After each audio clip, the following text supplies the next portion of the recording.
The dude just cleared $140,000 in profit last month because he knows how to sell, he knows how to talk, he knows how to make these videos, and he clearly knows the skill. Dude, you're telling me you panicked, you bought this, all this different stuff, just to click that button, and you realized you made $20,000 more. He's like, yeah, that's pretty dumb. I think 4 mil is a great goal. If everything goes right, I think 4 mil is a good goal, and I'll be able to do probably $1 million, or no, probably, I don't even know. I want to do $1 million in a month in December.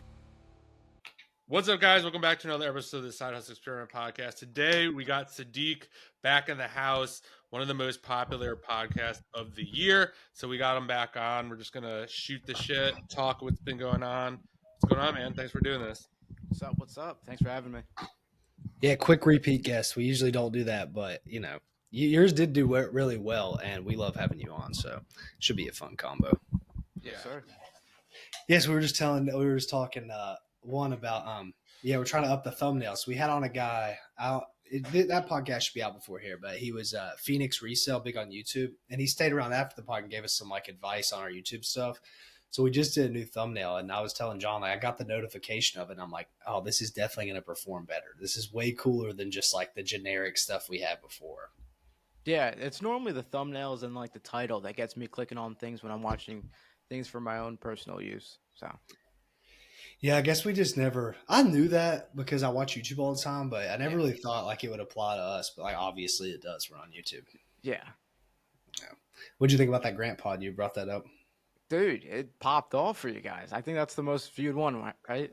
By far, yeah. Yeah, by far. I normally watch them on like the day of or like the day after, and that one I watched a couple days later or like fully a couple days later, and that had like 3,000 views. I'm like, what? Did you like it? Yeah, dude. Grant's the man. Like, he's probably him and Brute are my favorite Twitter followers or following. I guess. Same here. Those are like my two favorite guys to listen to. They have like unique insights, which I feel like a lot of people don't. Dude, and they like articulate things that I can't even like. It's hard to understand sometimes, but you got to reread it a couple of times. It's like this is 100% true. So. Yep. Well, John, what's been going on in your life? What are we going to talk about today, man? Do we have any topics we can do on this podcast? I got a bunch of questions Okay, that ChatGPT helped me come up with. Yeah, I've just been granted an influencer program, this podcast. Yeah, that's about it. What's been the biggest? Let's talk about the Adidas regate. I know the last time on the pod, you were the first person that I DM'd when I heard about it. Because the last time on the pod, you were just like, yep, I just cleaned up at Adidas. And then, I don't know, I think a week later, Adidas got wrecked. So what's going on with that?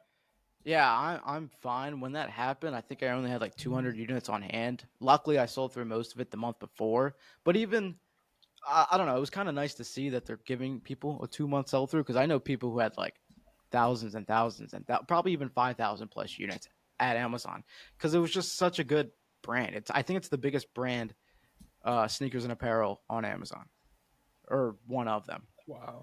Yeah, it's bigger than Nike for sure. I didn't know that. I know Amazon sells it, right? Yeah. Revenue wise, according to Smart Scout, it's the highest revenue brand for sneakers and apparel. So I didn't know that. Big hit, but I don't know. I'm pretty well diversified anyway. We'll just keep it moving. Look for new brands, look for new opportunities, and keep going. Sorry, I'm looking off the screen at the same time. Did you see how big of a hit you took? I only had like 200 units on hand, but they gave you a 2-month sell-through, so it's going to be all gone. Yeah. That's not bad at all. I bet people got wrecked. Did you know, No. Anybody that lost a lot? Well, it hasn't went into effect yet. You still have like a whole nother month, but I'm sure some dudes are going to get absolutely wrecked. I know one of the biggest sneaker sellers that we both know, he was complaining on Twitter. Yeah. Dang. Yeah, dude. That's unfortunate. I remember one year, I think it was 2021 or 2022, I got like gated on Nike, and that was like 60% of my sales. And I remember watching my sales just drop that much. It was freaking me out. It was like right before Christmas too. It wasn't like this kind of situation, but some kind of Nike thing. And dude, that's like the worst thing ever. Cause you also know too, if you can't sell through those, they're so hard to sell on other platforms, like the generic Adidas, the generic Nike, that type of thing. Yeah, your best hope is eBay, but good luck. Yeah, there's like no demand for that stuff. And if there is demand, it's like under retail by 50%. Yeah, no, it's not a good situation at all for most people. What else, Sean? What was your other chat GPT cues?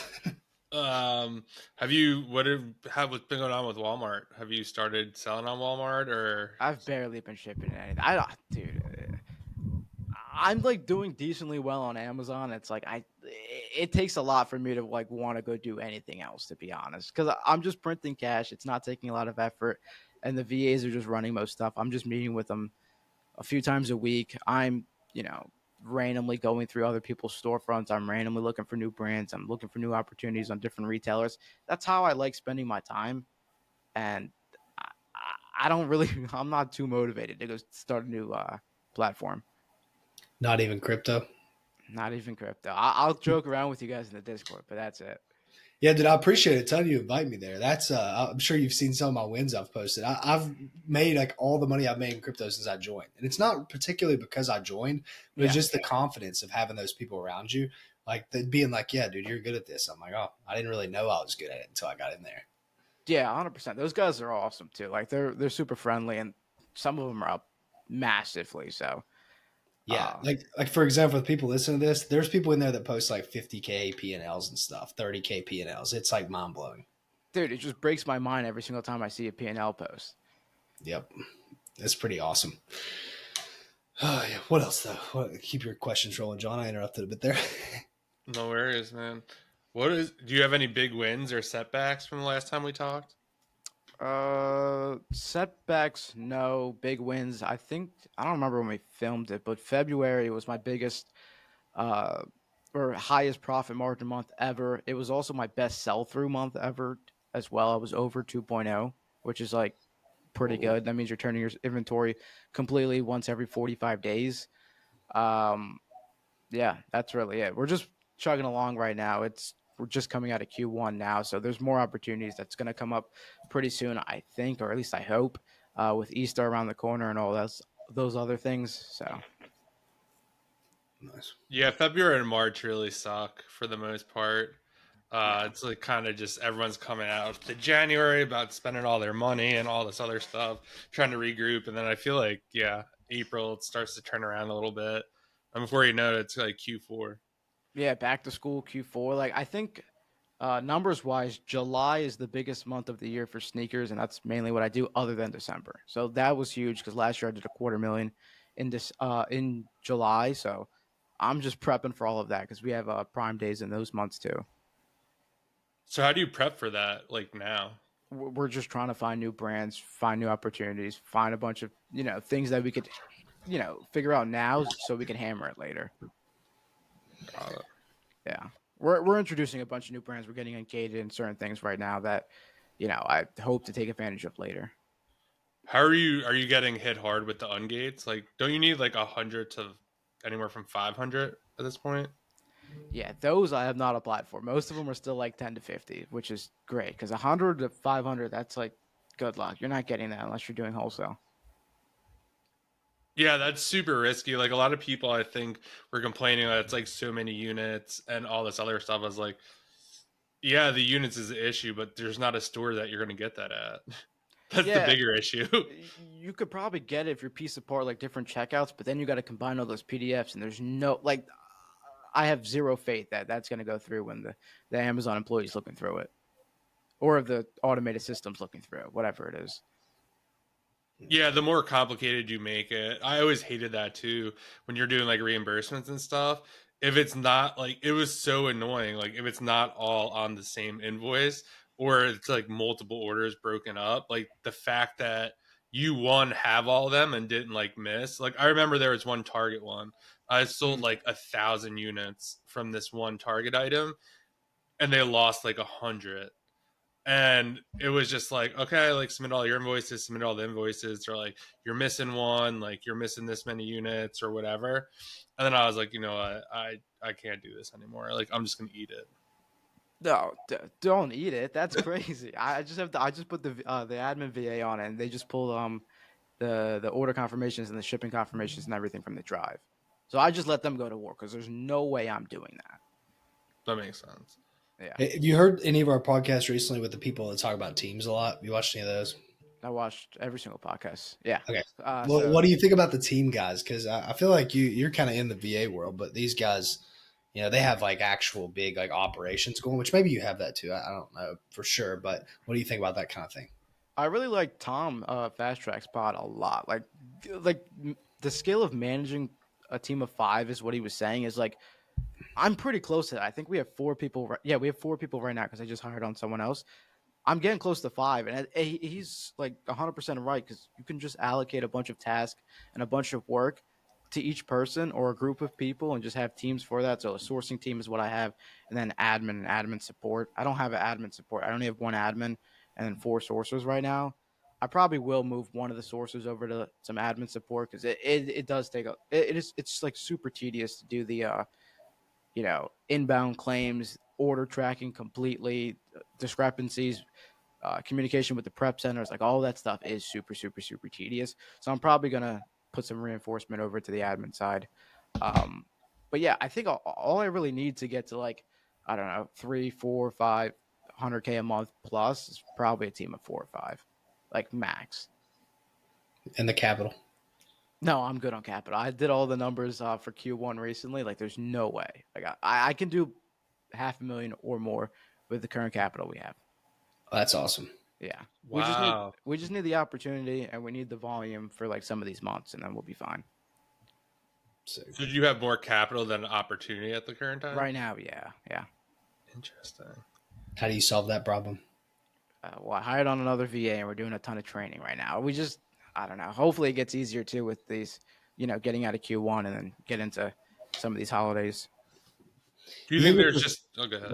you got it. Do you think there's just because there hasn't been a lot of sales, or you're just kind of in the experimental phase with these new brands? A little bit of both. I think it's definitely a little bit of both.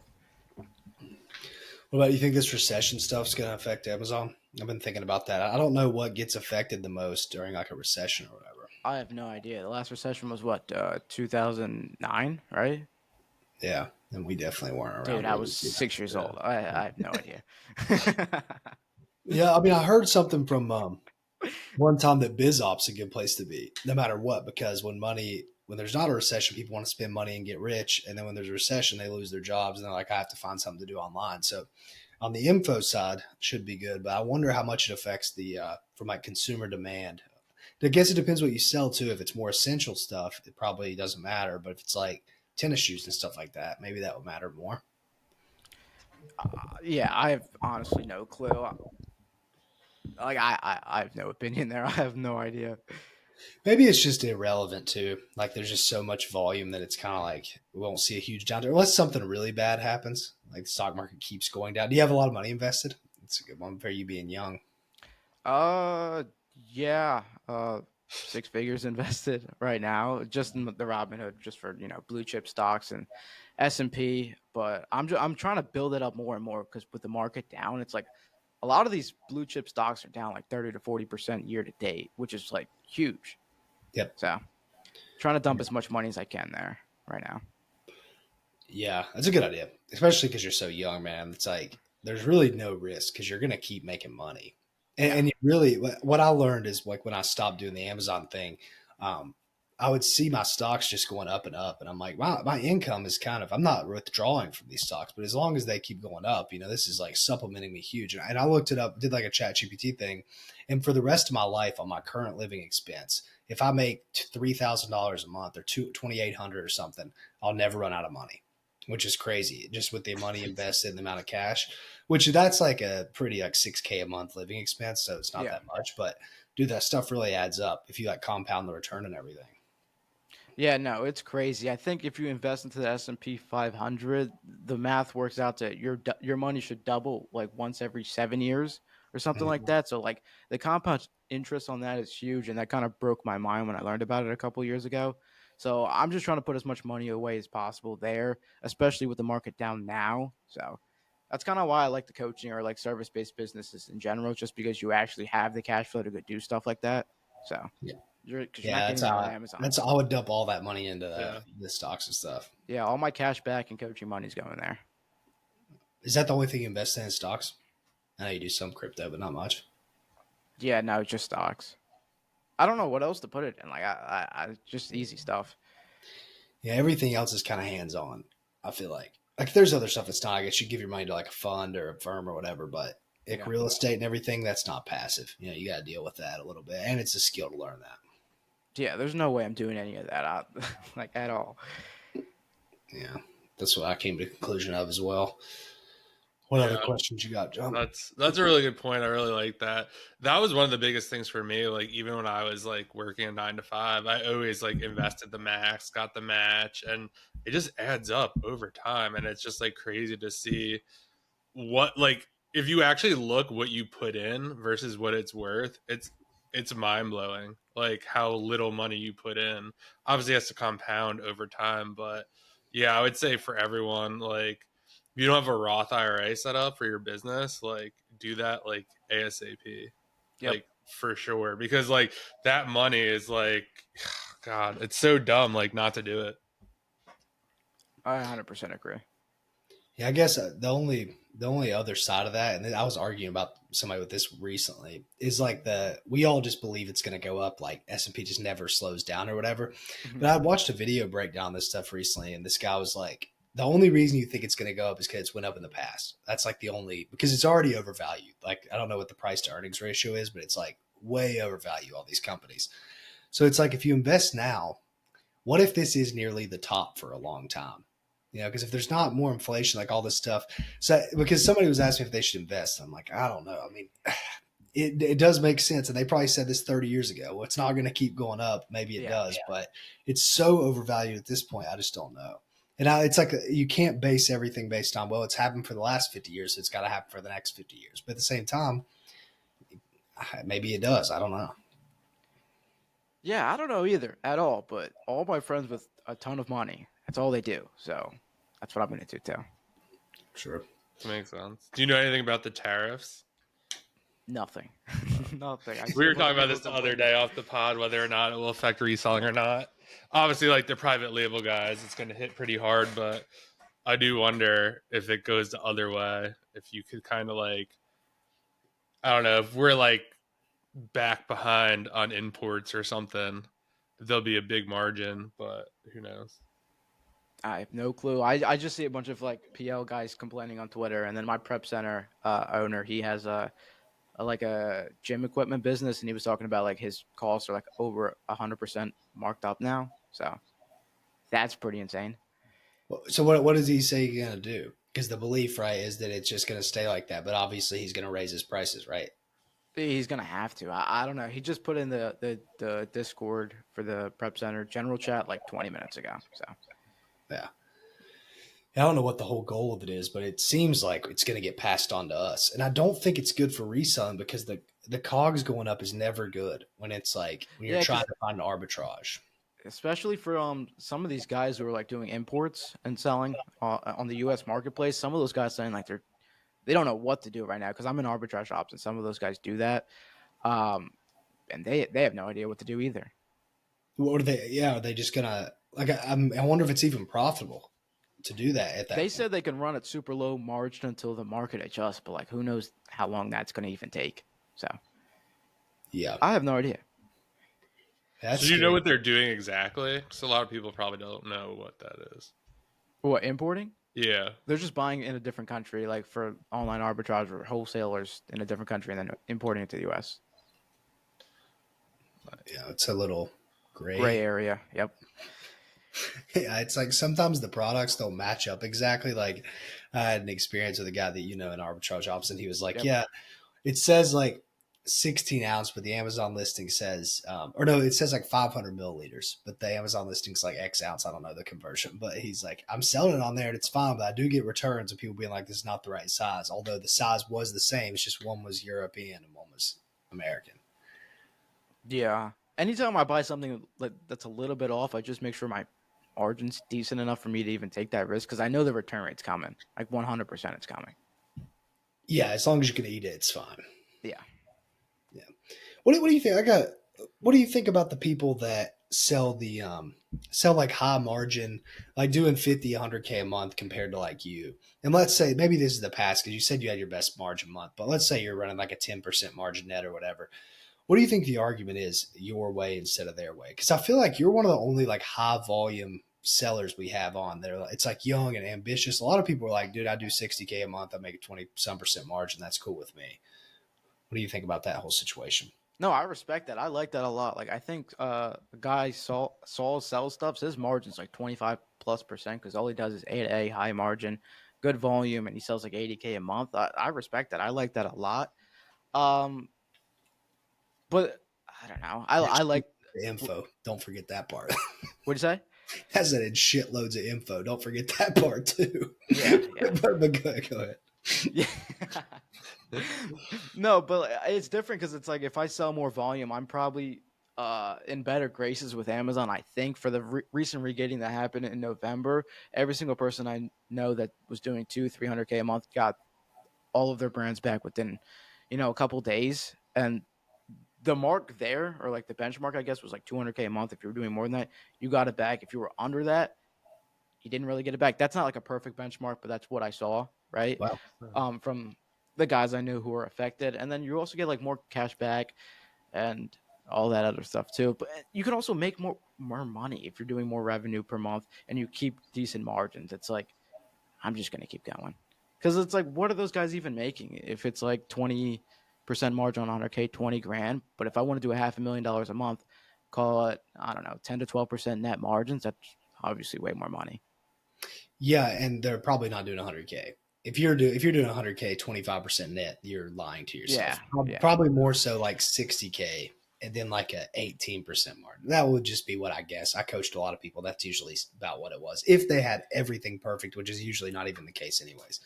See, I'm always like, don't you have bigger like dreams? That's what I think about. But sometimes it's like a lot of those people are just older. It's like I got kids. I got like, why would I need to scale this thing to 500K a month? Yeah, it depends on what you want to do. Like if it's to pay your bills, I completely get that part. And you want to run a high margin, less moving parts, less team, like no team basically. And maybe you're prepping the stuff yourself as well, and you're getting your 10K profit a month that way. But I want to make way, way, way more than 10K a month profit.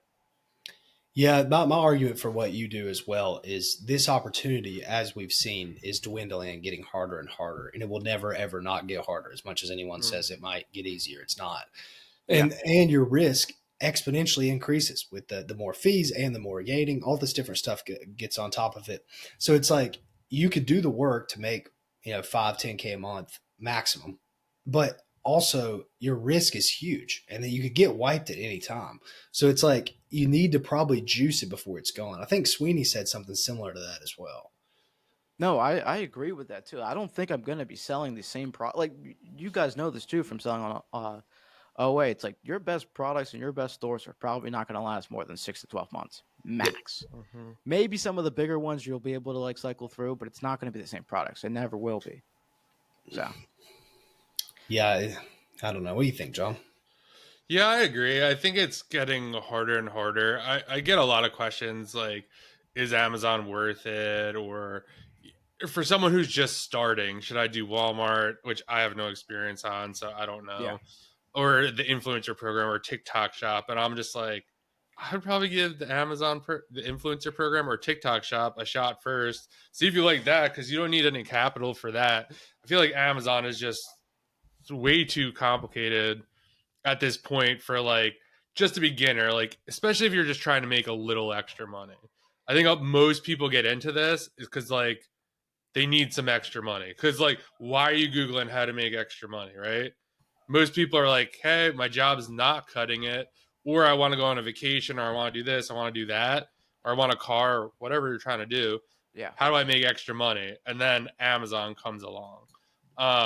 So I think that will be less and less. I think. I don't know. I just don't really trust Amazon, to be quite honest. That's fair. Yeah, I don't know. For the people who just want to make that extra money, vacation money or whatever, a service-based business is 1,000% your best bet. Like high ticket sales, TikTok shop, Amazon influencer program, like in a different life. Before we get into that, if you could just take 1 second, like this video, we would greatly appreciate it. It really helps get this out to more people, and that will allow us to get better guests for you guys. And if you are feeling extra generous, leave a comment what you like about it or tag us on social. Thanks so much. Now let's get back to the episode. If I just knew what I knew now, I'd probably be in a service-based business just because of just because the cash flow is better. Dude, I've said that on this podcast. I'm like, if I would have known what I know now, I would 100% just have started doing that, because now the problem is your skill set is just not even close to there. So you're going to take like a year learning to do something, which you just throw yourself in the fire. Maybe you learn as you go. But for you, that's going to be so hard, dude, because you've already made money. And for you to, trust me, I've been here. For you to just cut it all off and go take like $1,500 to do something, you'd be like, what the hell? Like, there's no way I can do this. So, but if you restarted, you'd probably already be making like 200 grand profit a month with some service-based business. Yeah. I wish that message was like way more clear back then. I didn't get that. Like the whole cash flow part. Cause it's like, even if I want to do these big months and make these like crazy amount of profit per month, it's like, how much of that are you even seeing? Yeah. Not like, much. Do the cash flow thing. I mean, that whoever has like did the marketing, which maybe Miles is a lot of this because he was kind of a big one, but there's people before him. So like whoever was pushing the message of Amazon worded it so perfectly. Like whoever had all these marketing messages, because it really does seem amazing. It's like it's high cash flowing, all this stuff. And then you learn, you're like, wait a second, it's none of this shit. It's like completely the opposite of all the stuff you're marketing. But it works. It's just the marketing of it is just so not what it seems to be. Dude, at this point, it's like I'm just like way too deep in. Like, and I'm probably like, in my opinion, one of the best like online arbitrage guys out there. Sure. And it just feels like weird to step away, which I'm not doing. I'm still selling and everything, but I'm outsourcing it more and more and more and more. So I don't even have to like make purchasing decisions anymore. Eventually, hopefully, like within the next couple of months, so I can go focus on other things that'll make me more money or at least more cash flow. Because there's a guy, and I don't think you guys know him. He's kind of low key. His name's Johnny Mao. He worked on Jeremy Miner's sales team for a couple years or whatever. Stepped away, hopped on a different program, and then he started selling his own coaching on it. And the dude just cleared $140,000 in profit last month. Damn. Because he knows how to sell. He knows how to talk. He knows how to make these videos. And he clearly knows the skill if he was on Jeremy Miner's team, like the top team, 7th level or whatever. He was the top performing guy there. So he has the story. He has the background. He clearly has the credibility. And he already knows how to talk and sell. Like now he's just printing cash. Yep. So that's what Grant said. He was like, it's pretty easy to get to $100K a month profit with just like you and one other person, or maybe even you by yourself if you have a good offer and you know how to sell. Yeah, a little bit envious of those guys, but I'm gonna still get my 100K profit a month. I don't care. Yeah, I know, man. It seems. I think it's all mental. It's like it seems like that's like impossible. Like I know, even probably you thinking that you've done info, you're like, dude, 100K a month, that would be so difficult. But I guess if your full focus was doing that all the time and you were really, really good at that part of it, it probably wouldn't be that hard. It would just be like years of compounding knowledge that would just be like, I can just get through all these guys and make the marketing messages like I was talking about. And you can see all this stuff. I think it's a focus thing too. Like with the I keep forgetting the dude's name, but the guy you guys had on, the sales guy, Chandler, yeah, him. The focus on one thing. I think if I was only focusing on one thing the entire time, I could probably scale it pretty hard, like I did with Amazon. It's just I have Amazon going on. I'm tinkering with Walmart. I want to do like I'm just doing too many things. Nope. I just want to do one thing completely, and that's why I'm outsourcing more and more. So I have all my time back and all my focus back. Even though I probably will have to check in with the VAs, that's fine. I don't care about that. I just need to be able to put all my time, energy, and focus on one thing. Yep. There's a guy in that crypto group that you invited me to that he said, I was like, he said something about me being the info guy or something. I was like, dude, I wasn't the info guy. I hope I'm not known as that. But he's like, well, I heard you did good.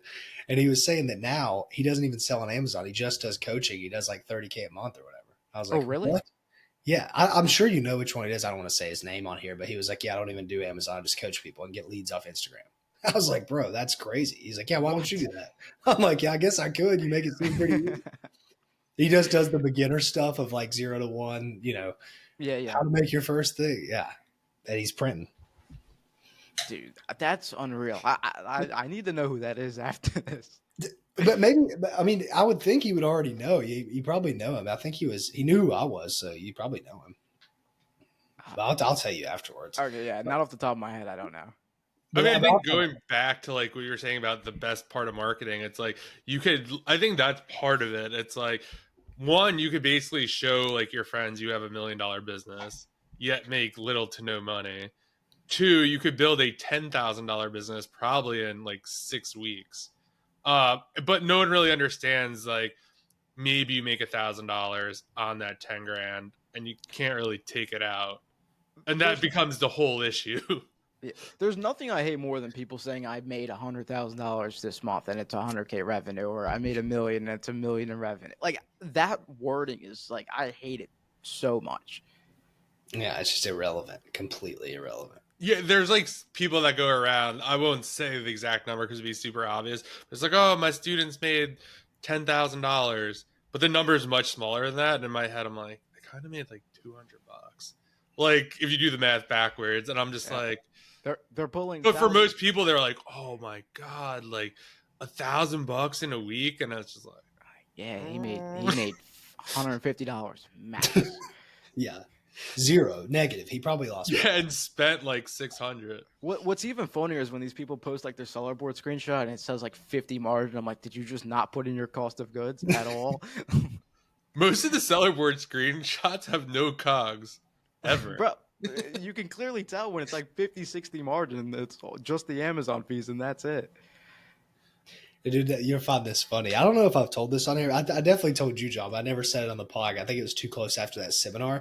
But I did those one-on-one calls with everybody afterwards, and there was this guy that got on there. For one, this guy was like annoying the shit out of me during the seminar. But he got on the call, and I like figured out it was him just by the way he was talking. He was like, "Dude, this is just my last ditch effort, man. Like, I'm very unprofitable. I've lost like $6,000 in the last 2 months." And then he was showing me his numbers. Like, I was going through his inventory lab, and I was like, "Dude, how are you losing money?" Like, he had a really good niche that he was in. He was just printing off these products. I was like, "Dude, something's wrong here." And he went back to his inventory lab, and I like took 30 minutes going through this. And he had some setting on where it was just every return he got was just zeroed out. Like the whole thing was just, they took a negative off his thing. And I was like, just click that button. And then his whole P&L reversed. He's like, "Oh, I've made like 14 grand this year." And I was like, "Dude, you're telling me you panicked, you bought this, all this different stuff just to click that button and you realized you made $20,000 more." He's like, "Yeah, that's pretty dumb." I'm like, "Yeah, man, I mean, this is crazy." But I guess it can reverse it the other way is my point of that story. Is some people just have no clue what they're doing, don't know they're actually making money. They're counting something they saw on the internet. Bro, that's insane. That's crazy. I know what you're talking about too, because I had to switch it on and off for merchant fulfill orders. Because Yeah, for that's what whatever it reason, was. yeah, yeah. But I don't do much MF other than December. I'm like, I know I made way more, so I had to like fix that basically. Like 2 Decembers ago. Yeah, it just automatically like doubles your profit. I don't know even what the setting was, but that just reminded me of that. Yeah, it's just how they calculate it. Like, because if you get a return, they're automatically counting as a loss until you get it back in new condition, and you're supposed to manually change that to like if it's fulfillable or not fulfillable, just for your profit and loss. But yeah, What other cues you got, John? What are some kind of trends you've noticed lately? for Amazon or for Yeah, what? for Amazon or just the space in general. I forgot who said it, but I think it was Fast Track. It's like the middle guys are getting like completely cut out, and the smaller guys are making their money of like what they want to pay their bills, and the bigger guys are just literally scaling and scaling and scaling. So that's a that's probably the biggest trend I've seen, and Fast Track like said it perfectly. Like the middle is getting squeezed out completely. Yep, middle class eradicated of the Amazon sellers. Yeah, like the small guys, like it's really not hard to make $500 to $1,000 a month in profit on Amazon at all. You could do that with one brand. You can do that with just RA, a couple trips a month, probably. To be honest, and then the bigger guys, it's like their competition is just going down and down and down. And then some of these brands, it's just like completely hard gated, and they get to keep it. So they're just printing off that. There's I'll just say the brand because I can't sell it. Summer Fridays is like a massive brand, and it's like the volume is insane year round. Basically, it's like a makeup or whatever. That's been completely hard gated. I can't sell it, but I know a couple guys who are selling it, and they're just absolutely printing because those offer counts are like sub 10 monthly sold. It's like 1 to 2, maybe even 3,000 per product, and they're just getting it from the website or some of these big beauty retailers, and it's like that's like an edge that they didn't have to build. It just happened, you know. I wonder if I can sell that. Yeah, that stuff you can probably literally buy it for retail and just sell it right on there. You If the like, margins are probably good enough. If they don't, if the brand doesn't sell it, yeah. yeah. There's plenty of other examples like that where people just have it, and that's their edge, and they don't really have to build anything beyond that. It was interesting. When I was doing research for the guy Caleb Phoenix Resales who came on, and he's a big video game guy, and he said, Mm-hmm. I think he's shooting for $5 million on Amazon, just video games. And when we're doing research, he gets like a ton of hate, like on YouTube or whatever. And like all these video shop owner guys are like, they're like, he's full of shit, like he's not making what he's making, and they like literally know nothing about Amazon. They're like, we don't even know how he's moving it, and this and that. And I'm just like, bro, like you get like 2 to 3 times the price on Amazon than you could get from any one of your retail customers. Like he was saying, like what was it, Wii Sports or something? He's like, Yeah. he's buying it for $20 off of someone and selling it for, I forgot what he said, 40, 60 or whatever the hell the price is.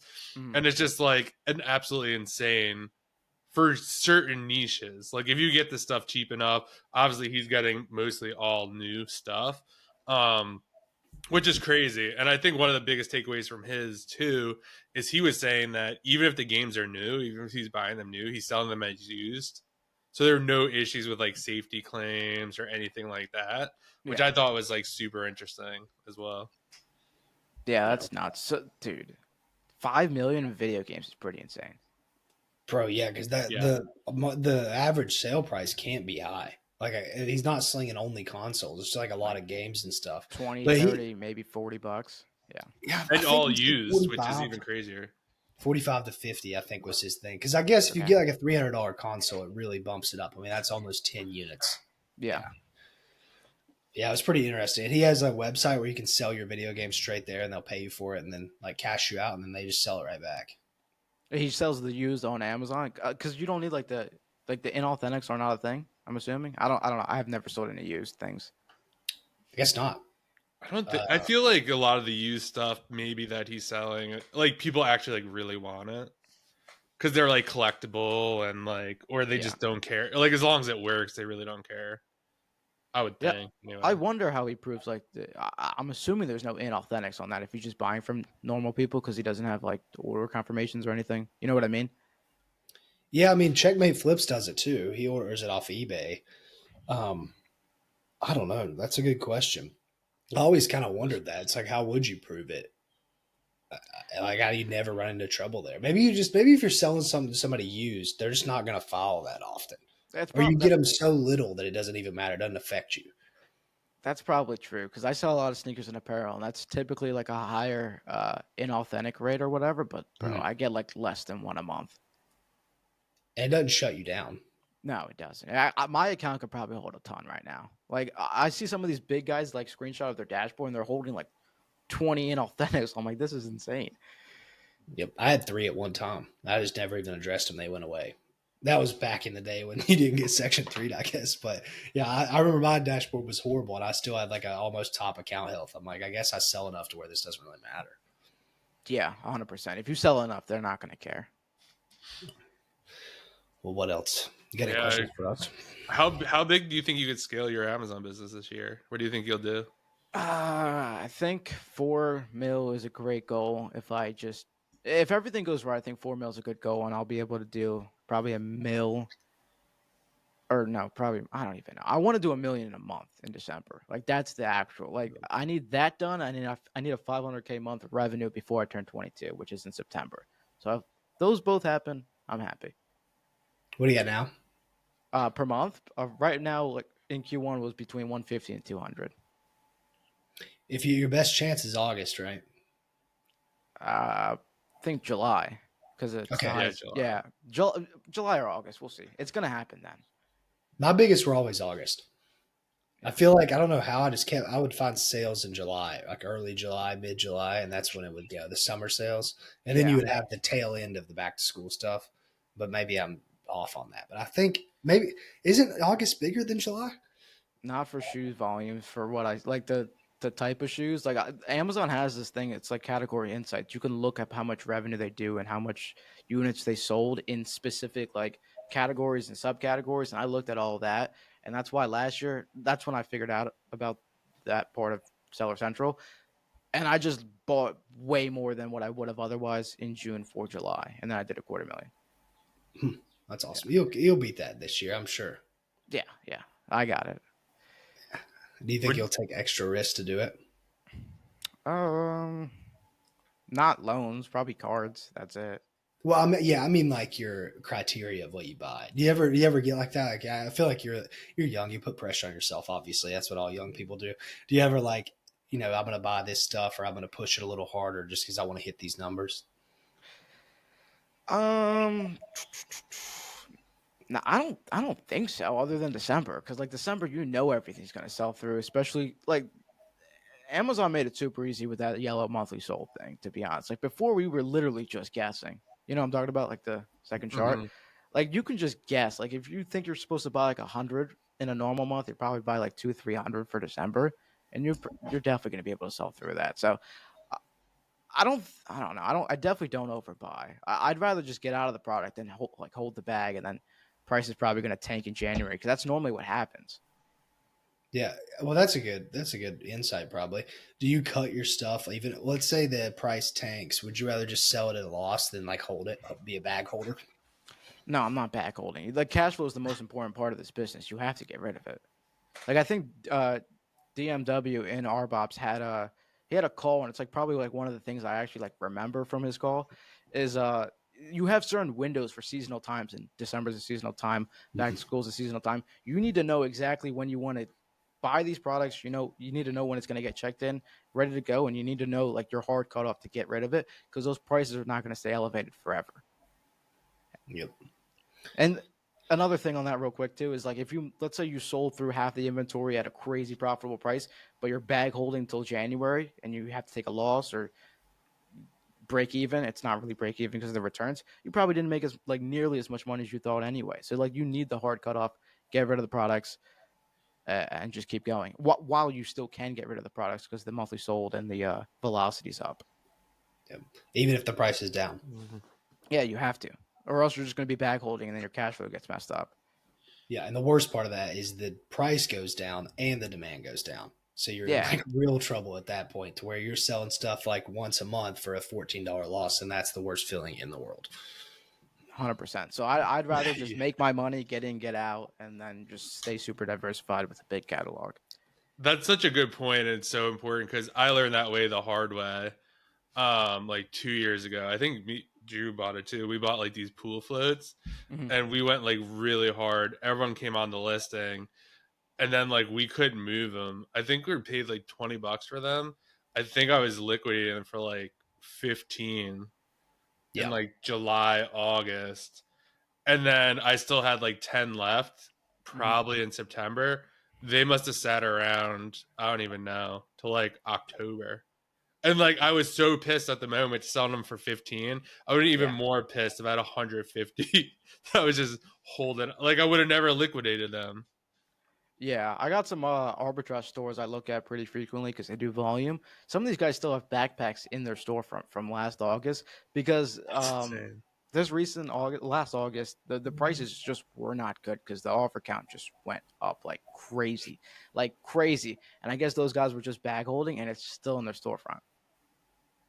Yep. That's interesting. How do you? Because I think a lot of what happened was that is you see a lot of people like I went like nuts on Instagram this back Mhm. to school because everyone's talking about Crayola crowns, Crayola crowns. Like see these people in Target like filling up their cart with crowns. They're like the price is going to be there. The price is going to be there. And while like you can't see their inventory labs, like because they'll put the argument, these are mostly like group owners or selling leads or whatever. They'll be Yeah. like, oh, like you don't see it on the Keepa, like the buy box goes higher. I was like, bro, Like I've been there before. Like I think the argument's always for backpacks. It's like, but you can't lose. You can't lose on them. They're No, gonna you go can up, definitely up, lose. up. Everybody Yeah. who sold at August lost. Yep. Every single person. Like those prices were not good at all.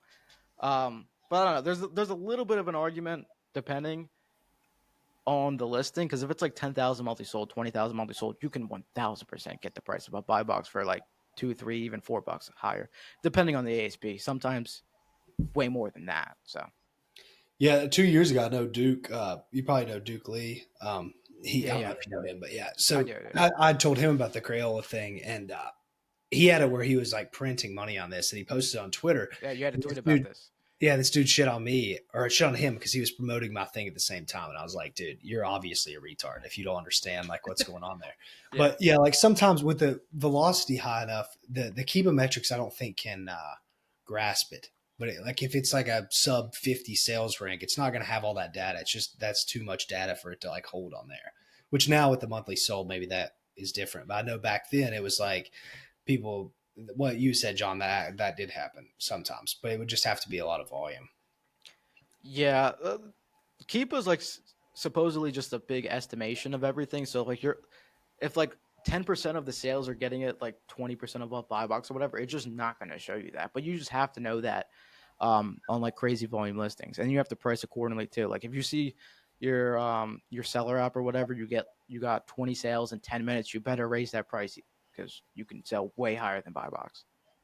Yeah, and the account stuff matters too. Like depending on your account, your history on that listing, there were always weird things that happen. I didn't know that until I started coaching people, and I'm like, yeah, I'm selling them all day, and they're like, dude, I haven't sold any in 3 weeks, and I'm lower than you. And I was like, I don't know, man. I don't understand how that's happening at all. But I guess it's just a combination of all these factors, and it's like, yeah, that's how it ends up. Yeah, reviews, location, a big one that I didn't even know was a big one until some of these hard gates hit and some of these big sellers could keep selling is your time in stock too. Like I know a couple guys who just never sold out of certain products in like the last year or two, and they're just hogging buy box, even though some people might have a better price or the same price and even more reviews, and they're just not getting as much buy box shares as those guys. Yeah. Interesting. I don't know. This is random, but I just saw you. I don't know where you saw that. Maybe it was on Twitter. You tweeted something about this of like I missed the bolo. Was that you that said that? And that you had a bunch of Oh yeah, FaceTime calls. yeah, Yeah. yeah. So, can you give me an example of like a bolo that's happened in the last year? Don't you don't have to like dox anything that people are selling, but like I want to know just an example of how this stuff is nowadays. Because like for maybe I can think of an example. Like the Magic colon Mixie. broom, like the colon broom thing. Yeah, Yeah, like yeah. stuff like that. Is that still happen? That type of thing? Those type of things definitely happen. I don't know. Like, there's always just random products that pop off. Like, for example, I'll give you guys one now. I don't really care. Like the Sonic toys, because Sonic is like one of the biggest like movies out for little kids. And I should have known better. Like, my little brother's 6 years old, and that's all he talks about. All his clothes are Sonic. His backpack Sonic. For his birthday, he had a Sonic cake. Like, I should have known better, to be honest. But yeah, that was pretty good beginning of this year and like end of last year because the movie dropped in January, and they don't drop movies often, I guess. Yeah. And that how what was the what were the like what was the flip like? It was like $9 to like 30, and then it was like the Yeah, monthly sold that's was the crazy. best That's toy flip, sweet. dude. Those little toy dolls, you can sling those things if it's $9 into 30. I've done that so many times. I need to get more into toys too, because some of these retailers just don't care at all. Like I thought though, like sneakers and apparel, it's like hit or miss, and I have a good amount that just don't care at all. But from what I've seen for the toy online retailers, a lot of them don't care, except for like GameStop. That's like the one that cares. Mm. But other than that, most of them don't care. I think for most of them, they don't want to get stuck with it because stuff changes so often. So they're like, hey, we got a buyer today. Let's Yep. go. I have a Yeah, quick nope. question going back to the backpacks. Yep. Like what you were saying, like how like everyone got murdered pretty much this year. Come next year, how are you going to think about backpacks? You're going to buy them? You're going to stay away from them? Or you're going to be more cautious? Or how do you think about that? I've never like bought and sold a ton of backpacks ever. I just stick to what I'm good at, which is sneakers and apparel. I think I know that better than most people, so I just stick to that. If there's some things, or if there's like products that come that I see that are like I can't lose here. Like if I find a backpack for $10, I am buying as much as I can. Like the backpack will sell for $25 or whatever. Like there's no way it's going below that. But if it's like a $30 buy and you're hoping to sell it for $70 and it's a standard Nike backpack, that's not happening anymore. Yeah. That's unfortunate. That was a cook, man. I sold like 450 of those backpacks one year. Yeah. Yeah. And you were making, they were doing that. Turn it, if you get it from like sub 30, sell it for $67, $70. You could do that when there was like 30, maybe 40 sellers on the listing at like a 2,000-3,000 monthly sold or whatever, but you can't do that with 200 people on the same listing. Everyone's reprice are just flying everywhere. Yeah, that's unfortunate. And then you got all the people who are just trying to they're just leveraged up because they want to go hard for back to school and get some crazy revenue screenshots and think they're going to make all this money, but then they got to pay off their plum card at the end of the month, so they have to sell through. Yeah. Well, you got any questions for us, dude? You had any thoughts on the pod? Any cool questions to ask? Dude, you guys have been killing it with the guests recently. I've been loving it. Thank you. Like we're on a hot streak big time right now. Dude, yeah. Questions for you guys. Let's see. I saw your post in the crypto chat. You think you're going to be doing that for a long time? What? You're the Q1. Like you made a bunch of money? Yeah. I'm like, well, I've lost a lot this week. I get not a lot, but I'm probably up like 15 grand now. So yeah, I'm going to do it a lot. And then me and John, we're starting this like TikTok challenge. Like that's the plan is like first to 10K or whatever. But I haven't even made my first video for the viewers that have listened, but I want to do it, dude. It's just, I struggle so much with like just getting behind the cans. Like just, I feel like it's just dancing. Like it's not dancing, but I struggle with that so bad. And then I was talking to one of the guys in the group and he was just like, bro, I can't do that shit. And I was like, fuck, man, I can't either, but I'm going to try it. And then, but also there's something, Grant's program, he kind of plugged that on here. Like he's coming out with that. Yeah. That is going to be sick. Like he told us a bit more after, and I have a full gist of what he's doing. That will be a great opportunity to make money, especially for me. Like I really feel like I can make a lot of money doing his program. I don't want to give too much information away, but yeah. And then if I do that, I'll have to get on camera anyway. So maybe that's when I'll push more into it. Yeah, it's tough. Like I've tried doing other stuff as well, like the Walmart thing, and like it's just like I need the dopamine hit of making a ton of money and being really, really, really good at something, because like that's the whole reason I outsource the business, so I can go move on to higher leverage things or better, cash flow things. And it's like this sucks, or I don't like this, or you know what I mean, like. It's just corny as fuck. It's like exactly. Like I'm over here trying to film a YouTube video. I'm like, I don't even want to say some of this stuff, like the intro of like getting them to stay on and all that stuff. It's like I'm totally fine with doing the loom and giving them tutorial. Like that's what I know best and whatever. But doing some of these like hooks or whatever for Instagram Reels, I'm like, I don't want to be doing some of this stuff. It's funny because it's like so clickbaity, and it's like obviously geared to the average person. Because like if I saw you go into Marshalls, I was like, that fucker just does OA. Dude, He does I haven't done RA in like a year and a half. Doing? So I think all those, that's like so funny when you kind of see that stuff. Yeah, I could never do that. Like kind of like.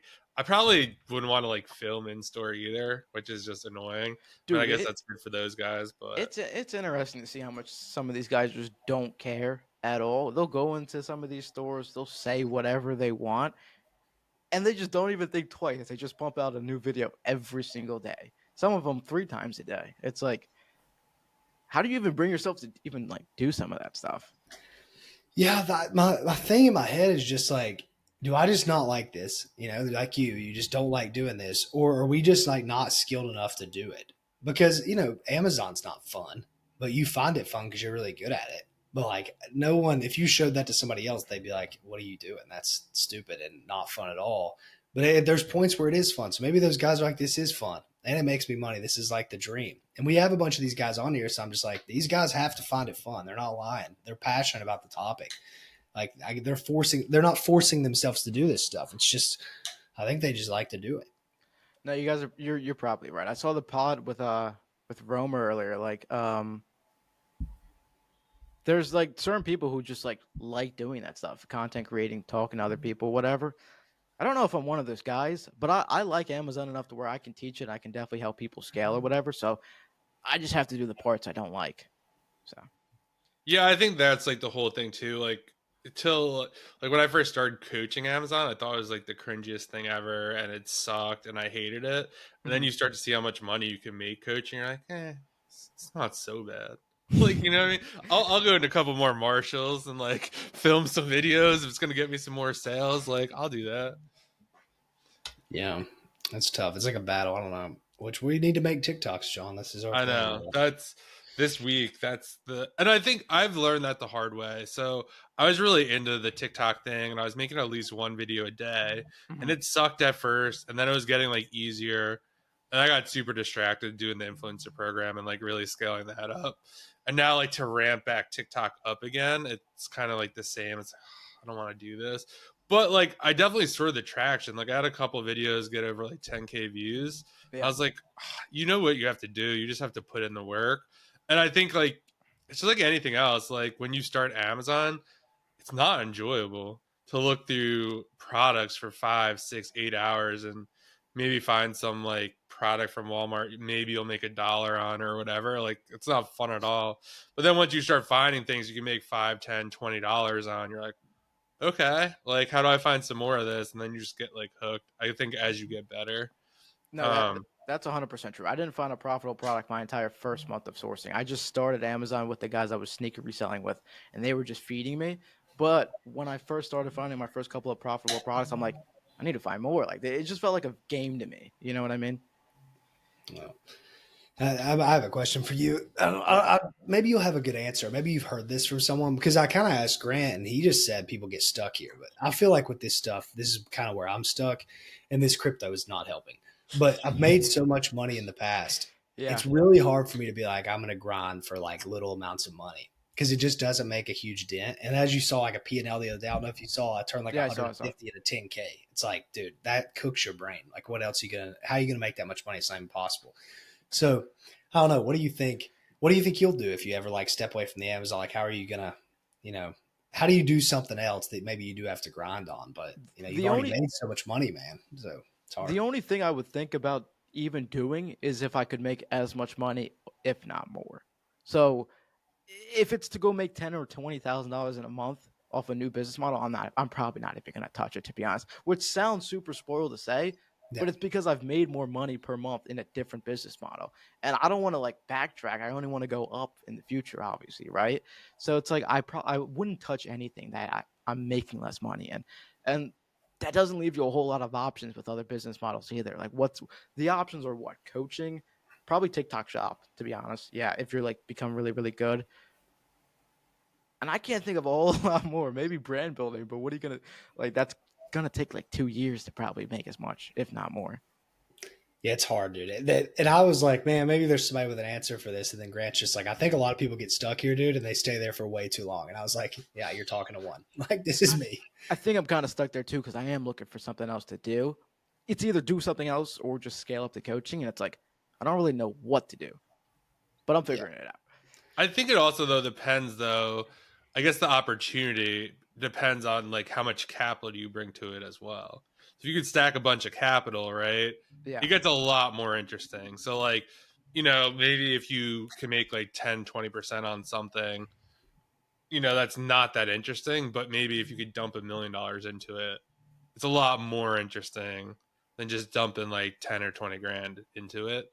So I do think that will like definitely change too as you stack more capital. I yeah. think you get better opportunities No, I agree. You're that you right. could potentially take advantage of. I didn't even think about that. You're 100% right. Yeah, but what would be the opportunity to even do that? Dude, if I had the answer to that, I'd be doing Yeah, it right now. because trust me, I had this logic, John, the same thing when I thought about, well, I'm going to just go run ads and like, yeah, I'm going to get a return on this. And I have so much money that this is going to work. But you can't fix a problem with them. Like, not everything's a math problem. This is such good advice that I heard once. Like, and a lot of these guys try to do it, dude. Like, some of the top people in the world try to fix their problems with the math problems. Like Tony Robbins and all these guys. They're like, well, if we're not making enough money, we just shove more ad spend at it and we'll eventually make more money. And it's Yeah, like, dude, that's not exactly how that works. Grant Cardone's a big proponent of that. It's just like, turn the ad spend up, let's spend 60 grand a day. It's eventually going to pay off. Well, if you're paying 60 grand a day, maybe it will, because you're literally going to make yourself more and more famous. But if you can't make it work with $500 a day, you just up it to 2,000. Not only is it not going to work, it's not going to work as well as it was at 500. So if you're not doing much at 500, it's going to break the more it scales up, because that's what all these businesses, the more money you inject, it's almost impossible to keep the same margin. So that's a huge problem too. And I ran into it with like everything I did. I'm like, well, I have enough money where I can just shove money at this problem. But things aren't just a math problem. If it was that simple, the richest people in the world would own all of our businesses. That's just not how it works. I don't know. The thing that comes to mind, I guess, would be to buy another business that you have some skill. Like if like a sneaker store is going out of business, maybe that's a great opportunity for Sadiq, because I was like, well, I'm gonna get some wholesalers out of this. Hopefully, like if he has to put up $100,000 to get a finish line, like the guy is like, I'm done, I'm ready to retire or whatever. Right on the surface, Sadiq to make, I don't know how much a sneaker store makes, but let's call it $5,000 a week. That's not super interesting to him, but having direct contact to Nike or Adidas or whatever, like that's super interesting. So I think that becomes the opportunity. But unless you have $100,000 to buy the sneaker store and pay the rent and do all that shit, then it's not worth it. That's another good point. One of the same guys in that Discord, Drew, he just did exactly what John just said, and he has all the contracts, so he's going to try to become a distributor on top of it, like to other people, because he has all the contracts and he's going to have all the order, like he's going to have all the paperwork for these guys. Or to stack it on top of that, you get the sneaker store, and guess what? You could go on Instagram and be like, hey guys, you guys want legit invoices, or you want like connections to distributors, and you could charge a little percentage. Yeah. That's murky. That's very murky. And a lot of people get in trouble for that. But another angle. Yeah. The guy bought the business and it was already doing good numbers. It was the guy was just ready to retire. No online presence, just a brick and mortar. That's it. And his whole thing is like, all right, we're just going to optimize whatever he wasn't doing, because he was, counting the days for his retirement already. Optimize that. And then he's going to, try to do some online stuff as well. So I do think that's a good opportunity as well. But we'll see. Yeah. I guess more so anyway. It's just like not on Amazon. If you did something that was like, okay, well, I'm going to do something that's not Amazon related, that would make it. That's where I'm struggling, I guess. It's good. It's like you do. It's not only just the money; you have to learn the skills too. Yeah. In a different life, I think I'd be a closer just for the cash flow. But it's like, what do those guys even cap out at? 20, 30K if you're on a really, really good offer, and you're giving up all your time. The whole reason I started, business in general, and why I like e-com so much, I don't have to be anywhere at any specific time, ever. And that's like the biggest thing for me, is I want to be able to do whatever I want, whenever I want, regardless if I have anything to do or not. I'm always available. Like for this pod, I had nothing else to do. Yep. And you don't get that. Yeah. The closing is just a job. That's a job. Yeah. It's a high paying job. Yeah, there's so much, there's like a dark underbelly of that business to where a lot of those guys don't make that clear. Like there's not a lot of offers that make enough money to where they can sustain a ton of closers like that. Like the guys in the Amazon space, like the guys that we know, they don't have a big team of closers just print money. They have like one or two closers that are working every single day to do this type of thing. So that's not as easy as it's made out to be either. And not appealing. Yeah, the only appealing part for that for me would be I'd become better at speaking and communication, learn how to sell, and have the cash flow too. Like that's a dream scenario if I was just starting out again with no money. Yeah, the closing for sure, building your skill set and that type of thing. I don't even know if there is a better way. So maybe that is the way to do it, is because you are going to, like all the sales guys we talk about, it's a clear difference between those guys and everybody else. The way they speak, the way that they articulate things, the way they can sell you on an idea on this podcast. You can just see like Chandler and Grant. And there's been other guys we've had just like way above everybody in terms of speaking. It's like clearly, they've just sold so much stuff. Yeah, 100%. Like, Tate too, like you can just see how this dude articulates everything, and regardless if you agree with him or not, like you might start believing him just because of like how he's selling it to you. You know what I mean? Yep, 100%. So I don't know. It's like I have no idea what to do. I think we're like kind of in the same boat too, because I want to do something else, but I don't know what to do. Yeah, dude, but don't stop doing Amazon. No, I won't. I don't regret stopping, but it does make it difficult. But I had a bunch of reasons for stopping. But you should definitely keep that going as long as possible. And if I'd known what I know now, talking to all these guys, I would outsource it and just let it run. Even if I was making $3,000 a month, I would still let it be. Yeah, because it's just extra income, and I'd probably it's less stressful too. If you just Yeah. have money come in, you're making more money. Because, dude, whenever I spend a lot of money and my net worth goes down, because I calculate this every single month, if it goes down, I get stressed like for a couple days. And it's Yeah. like, not, I don't know, it's not good. But thankfully, like Soros was like the guy. You and Soros were like the guys I listened to the most, and he obviously has a big team. So I just try to mimic everything he did. What did you learn from me when you used to listen to? I don't provide much insight nowadays. No, I try my best, but No, you learn anything that's stuck in your brain? like just the raw skills, because I had your storefront at the time, obviously too. Like you had good stuff in there. There was random things that you would put in there. And I'm like, no one sells that. And then it's like it's just the things that people don't talk about at all that you were putting on Twitter. Like you went on a pretty good run towards the end of your selling. It was like, I think I had a tweet. I was like, oh my God, $4,000 profit per month. I was still pretty new. I was like, $4,000 profit a month, someone's full-time salary. And you're like, dude, that's not how it works. There's a thing called cash flow, and you're not seeing that money ever. And I'm like, yeah, this guy's right. So a lot of like the tactical business stuff that goes into Amazon, I learned from you, and a lot of like the team stuff and like growth mindset and all that stuff I got from Saros. Yeah, interesting. Wash now, man. Yeah, I always think that's funny too. Like when you had someone's storefront, and you watch them tweet or you watch them on social media. If you have their storefront, it's like so obvious what they're doing. Yeah. With that additional insight, it's always just so funny to like see all that. Yeah, because it's one thing to see their products in their storefront, but it's another thing to like know how they think on top of that. Which why sometimes I feel like it's a losing game of me posting on It socials, is. Yeah. and that's why I kind of stopped recently. But it's like I don't know. Yeah, dude, it is a losing game. When I joined that crypto group, everybody in there was like, dude, you made us so much money. And I was like, what the fuck? All of them were talking about how much they had all made, like tens of thousands of dollars. But it's not having my storefront. The storefront means nothing. But the Yeah. combination of what you say and then the storefront is what means everything. Because you can piece together, like, okay, I can see what he's talking about. He's talking about this thing, even though I won't name it or whatever. And in hindsight, it's just so stupid to do that, dude. You just diminish every bit of your edge doing that thing. Well, yeah, if you listen to this podcast or whatever, and you have Drew's storefront, we're, I don't know, 85 episodes in. Like, you have pretty much, like, eventually we're going to talk, like, when do you liquidate? When do you buy? Like, Yeah. and then, like, this all adds up over 85 episodes. And you're like, and then Drew posts, like, a screenshot of, like, just crushed this checkout. You're like, I think I know what store that is. And that was, like, pretty much game over for Drew.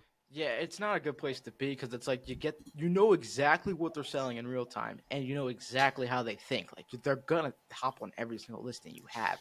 So I don't know. Part of me wants to like do some of the wholesale stuff and the brand direct stuff. That way, I have a moat if I ever want to scale info up because no one's touching some of the stuff I have. That's how some of these guys are positioned now with big horses. They have things no one else can touch, and that's why they don't care to scale info to the moon. But I feel like I'm in like the little middle area where some people could definitely get some stuff I have, and then other things I have in my store they probably can't get. But if I get more to the side of they can't get this no matter what they do, whatever they try, and I get to scale the info, it's like that's a dream scenario. So I might try to work towards that. That's a really good point because, like, with OA, you really hurt yourself. But if you have these tight wholesale connections, right, any idiot could come across your storefront, buy 5 of the sneakers you have, and like Yep. drive it into the ground. But if you have a wholesaler, that idiot probably can't go to that wholesaler and get the 5 units to screw the listing up. Yeah, OA is kind of cool though because it's like some of these things are just like one-time buys. Most of my stores is not replenishable, so it's a lot of one-time buys. You got to be there at the right time. So by the time it hits my store anyway, they're never getting it for that price ever again. So that's the cool part. But the part I don't like is the brands because if they figure out the brands and how these sales cycles work and everything, that's not a good place for me. Yeah. And that's probably why these wholesale guys can just spit information all day. And you see these guys like on Instagram, I see like all the there's guys we've even interviewed. They're just like showing their products and stuff. It's just like, well, we can't do anything about Yeah, it. you So I guess can't do anything. Yeah. And it's awesome for them because you're like, wow, this person has like pallets and pallets and pallets, and they're showing me what they're selling. And like, if I work with them, I'm gonna get access to this. And it's like, Yeah, kinda. right. Kind of not really. Yeah, right. Dude, I don't know. Like those, I'm gonna if I do scale up the info, I have to position it like that. Like I literally have to, or else one business is gonna tank while the other one goes up. I want both of them to go up. That's Can't have your hard. cake and eat it too, brother. What'd you say? I can't have your cake and eat it too. Yeah. That's impossible, especially in the OA thing. I don't even know. I've No, never seen someone run both successfully. I tried my best, but they both tanked at the same time. I think you're probably right too. Like there's reasons why some of these big OA guys got out info and they're either just still selling on Amazon or they're just running info and they're not selling on their store. But if I get some of those relationships with wholesale or brand direct or whatever, which obviously will take time or whatever, but it's something to work towards, they're not going to be able to get that, especially if you're an exclusive with a contract. Who's the biggest OA guy that actually sells a lot? Do you know? That has info too, or just sells. Yeah, that has info. I guess you could consider Jeff. He runs a Q4 group, but that's it. Yeah, Jeff sends it on Twitter, 25 mil a year. Oh, we talked about him on the but first it's a little pod. bigger than OA. Yeah. Yeah, Okay. I don't even consider. I mean, yeah, I guess it is, but I meant kind of in terms of guys like us. There's not. They're not anymore. Yeah, I don't think that's there's crazy. anyone that still sells actively scaling and has a program. There's one guy I know. His name's Dave, but he's not even that big at all. I think he has like maybe 5,000 followers on Instagram. I know he's doing well for himself, but he's not huge. Yeah, that's brutal. What's interesting, I don't know if you've noticed this on the podcast, but a lot of people are talking about their software sales down, or like a lot of these VA guys like not getting as many virtual assistant sales, that type of thing. Yeah. I wonder if that's going to continue of like this diminishment in the Amazon info stuff. Because eventually, like you do run people, like it runs dry. Like there's not just always new participants. Now there's a lot. I mean, there's billions of people in the world, so there will be new participants. But the amount of people with money and that haven't seen it before, it's like a perfect concoction of that, like you haven't done something else. I wonder when that stuff starts to diminish. I don't think it's on the downturn. I think these specific people are seeing downturns, but I wonder when it actually does downturn. I wish I had the answer to that too, because that would make picking the next business or scaling the current ones I have a lot easier. But I have no idea. Iman Ghazi talks about this too. Like people get sick of your face too. Like the same guys who have been selling the same thing for 3 or 4 years. There's a reason why they're going down. It's because people are sick and tired of hearing them, even if they have good info. And they're not switching up their program. They're not switching up their branding. They're not switching up anything they do. So like people are just done listening to them for the most part. Yeah. I mean, that happens with like everybody. Yeah. It's like there's guys you listened to 2 years ago that you like loved, but now you just like, where are those guys at? Well, they're still posting every day. You just don't see it. You just don't see them anymore. Yeah, 100%. It's like Gary Vee, man. I haven't seen a Gary Vee clip. Like I don't even get his clips anymore. And I used to only get, that's like the entry to all this stuff as you see Gary Vee. And I just don't even see that stuff anymore. Yeah, it's kind of like that for me with Hermosi. I used to watch and like all of his stuff. I still like him. It's just he's shown less to me for whatever reason. Same with like Graham Stephan, Nice Coffee Hour. Like his run has been like 8 years long. Like that's why. Yep. And eventually your algorithm is just like, yeah, you've already watched all this stuff, man. Every time we show it to you now, you just don't even watch it. Yeah, you just skip past it. So they're just not showing it to you anymore. Yeah, I think too, like what goes into that, like we're always looking for something new. So yeah, Hermosi's awesome, but like who's the next guy? Hermosi? Yeah, or who's better than Hermosi? Like, oh, I'll watch Hermosi sing later, but I want to find something else that's like better than this or more entertaining or whatever. Maybe this new guy has better info than Hermosi, but then exactly. he learned everything from Hermosi. So it's like, what do you even do anymore? Dude, how valuable would it be to have some drinks with one of these guys and get them like kind of drunk and tell the real truth about like, because I'll hear Hermosi on these podcasts. I'm like, man, he rarely repeats the same message on a big podcast. If you go through the Iced Coffee Hour, very rarely will he say the same thing he did on the last podcast. And that's not on accident. Like he knows what he's doing. He's trying to change the message. He's trying to get better insights. I wonder how he thinks about that. Of like, I'm going on here. This is my new theme. And you'll see Ty Lopez is the absolute best at this. Every time you watch him, it's like, dude, he's talking about something completely different. But last time he thought this was the biggest thing in the world. But he just like systematically changes his message, position with his offer, and position with like what he's doing at the time. And I find that like insane, dude, because that's hard to do long form on a podcast different over and over and over. No, I agree, but I think they have to do it in order to keep selling their programs or whatever. Like Iman has like sold multiple different things. Hermosi, he has some info products and he has the books too. But Ty Lopez has a new offer once a month. Yep. Yeah, it's like you have to think all that through. Like, what am I going to say to these people so they believe me enough to go check out this stuff? And then do they like? Would they admit that? Yeah, I'm doing that. I write it all down before I go on that podcast. Like right before I'm in there, I'm practicing to myself. Or do I just let it flow? I don't know how they like, dude. They're just like some of the best marketers ever. I don't know how they bring themselves to like this is the new best like business model ever, and they change it every single year. Yeah. They just print money. I mean, it always works. Who's the other guy? You guys know Eddie Cumberbatch? Yeah. Yeah, dude, he's doing that, but tanking every business he like touches now. With Wait, so what's he do now? I know before one of my friends bought his program, the Growth Operator program. yeah, he's doing creator clipping now. So like, you guys know what that is, Yeah, right? yeah.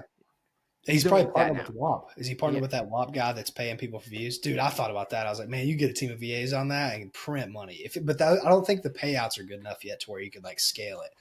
Like the guy's paying $50 for 100,000 views or whatever. yeah. Wait, do you guys have any opinion on WAP versus School now with Iman on WAP and Hermosi on School? Yeah, WAP always has been better. Yeah, dude. I thought. School is not a great product, in my opinion. What do Yeah, you think? I don't like School at all. It's probably better for some of the older guys with like the forums and discussions or whatever. But I've always liked WAP. I've always been a Discord guy since I've been doing ecom and sneaker reselling and all this other stuff. I just think it's a much better platform. Those guys are former sneaker sellers too, so I'm a little biased as well. And that company's worth almost $1 billion now, which is like kind of cool to see. Damn. What do you I think, think John? the one thing that WAP does the best that no one can compete with is that shit they do in the city, where Dude, you yeah. go there and then you're on like a billboard in like Times Square. It's like you can't compete with that. Have you ever I don't seen even know that? about this. No, I don't even know what this is. What I is don't it? even know how it works, but The, like the, there's definitely been Amazon sellers that I've seen, and I'm guessing it's like if you do X amount, you'll get to yeah, go to their headquarters in New York City, and then like if this was our podcast water bottle, or we'd be in Times Square with our shirts like this, and our face would be right behind us, and it's just us in the city. And it makes yeah. it look like we just like made the Nasdaq or like something insane, and they It, just use it in their marketing. It's I didn't yeah, even insane. know that. That's sick. the promotion was like if you do like $500 in sales in your first 7 days, and I know like too many people who just bought their friend's thing, refunded them later, and they got flown out to New York to visit and then have their billboard up. Dang. Yeah, Yeah, I think that there's a lot of problems with School though. To go back to that, now Hormozy, the way he talks about it, has a really sticky retention rate and all that. But dude, one big problem is getting people off platform. Like for you to go sign up to a new thing is just really tough. Like you don't have enough time to do that. And Discord's kind of built in with a lot of stuff you already do, so they already yep. have the awareness there. Like Discord's its own, like that's just its own thing. I don't know if School is going to catch on of like, I'm going to go check my Twitter and then I'm going to go check my Discord and then I'm going to go check my School. It's like, are you? That seems a No. little, it seems like too much, but maybe they can fix that problem. I don't know. They might have to get sold to a bigger company. That would it's probably his goal anyways. Sell to like Twitter or Facebook or something. Then you really get the big money and you fix that problem. It has to be. He wouldn't put his personal brand behind it because he has acquisition.com. He has all those other companies. He doesn't put his face behind it. It would have to be like a sell or would have to be like a big enterprise thing, in my opinion, if he's putting his face behind it because he has hundreds of other companies he's invested in that he doesn't put his face behind. Yeah. This is a good title for the video. We got it. We put Hormozy in there. Yeah, I don't know. But WAP also has cooler features in there too. It's way easier to navigate. School is not as easy to navigate, in my opinion. Like finding new groups and finding like what's the best thing. WAP is like dope about Dude, that. it's so clean. There's a payment processor in there and everything. Like they have some of the best account reps too. Like I got onboarded with a guy named Dan. He was great. It's like I don't know. It's like just really well built because the only thing that was that existed before that for like Discord payment processors was a thing called LaunchPass. If you guys know what that is, that Yeah, was the worst thing ever. It was just so the bad. only option. Like there was Half no the time it would dashboard. just freeze. It Yeah, was so annoying. It was terrible. and their fees were kind of high too. I think it was 8% total Mm-hmm. between Stripe plus that. Because that's where I ran when I had like a sneaker brick flipping Discord. That's where I ran it, and it was 8% total. I'm like, that's kind of annoying. What's Dwop? I think it's just 3%. Oh, that's nice. That's like Stripe. Yeah. A little bit more maybe. Yeah. Well, anything else? Man, this hour and 20 been doing pretty good here. Any other cues for us? John, you got any other cues? What else we got I here? don't think so, man. Thanks for doing this. Where can people find you? Yeah, it's just Sadiq Wahab on Twitter and Instagram. If you have any questions or want to jam on anything, just shoot me a DM. And yeah. Cool deal. Like, subscribe, go follow Sadiq, and we'll see you in the next episode. Peace. Peace. If you enjoyed this episode and know someone else that would enjoy this episode, if you could send them this episode, literally just copy and paste a link, send them on Instagram DM. Everyone loves to network. This is a great way to do it, a very easy way. It helps grow the podcast and get better guests. So the more the podcast gets shared, the more views we get, the better guests we could get for you. We would really, really appreciate it, and tag us on social media and we will share it as well.